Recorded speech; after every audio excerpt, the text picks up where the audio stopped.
আমাৰ গাইবান্ধা টু ফৰিগঞ্জ যোৱা main road মানে এইটো কাঠৰ দলং আছিল। এই দলংটো উঠাই লৈ গ'ল বানপানীয়ে, কিন্তু আমাৰ কোনো প্ৰশাসনৰ পৰা হওক বা PWDৰ পৰা হওক কোনো ব্ৰিজ ব্যৱস্থা লোৱা নাই। আমাৰ যাতায়াত বিচ্ছিন্ন হৈ গৈছে, আমি যাব নোৱাৰোঁ। আমি এই এটা ঠেলকা নাও দি পাৰ হৈ আছোঁ। আমাৰ ল'ৰা ছোৱালী পঢ়া শুনা খুব অসুবিধা হৈছে। গাইবান্ধা যি স্কুল আছে আমাৰ যাব নাপায় আৰু কি।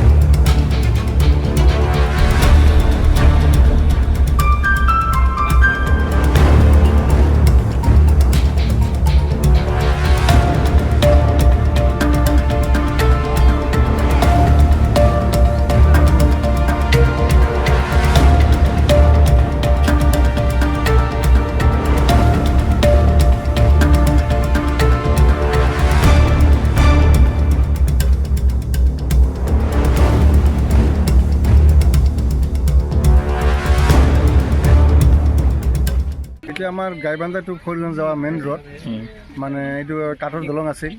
এই দলংটো উঠাই লৈ গ'ল বানপানীয়ে, কিন্তু আমাৰ কোনো প্ৰশাসনৰ পৰা হওক বা PWDৰ পৰা হওক কোনো ব্ৰিজ ব্যৱস্থা লোৱা নাই। আমাৰ যাতায়াত বিচ্ছিন্ন হৈ গৈছে, আমি যাব নোৱাৰোঁ। আমি এই এটা ঠেলকা নাও দি পাৰ হৈ আছোঁ। আমাৰ ল'ৰা ছোৱালী পঢ়া শুনা খুব অসুবিধা হৈছে। গাইবান্ধা যি স্কুল আছে আমাৰ যাব নাপায় আৰু কি।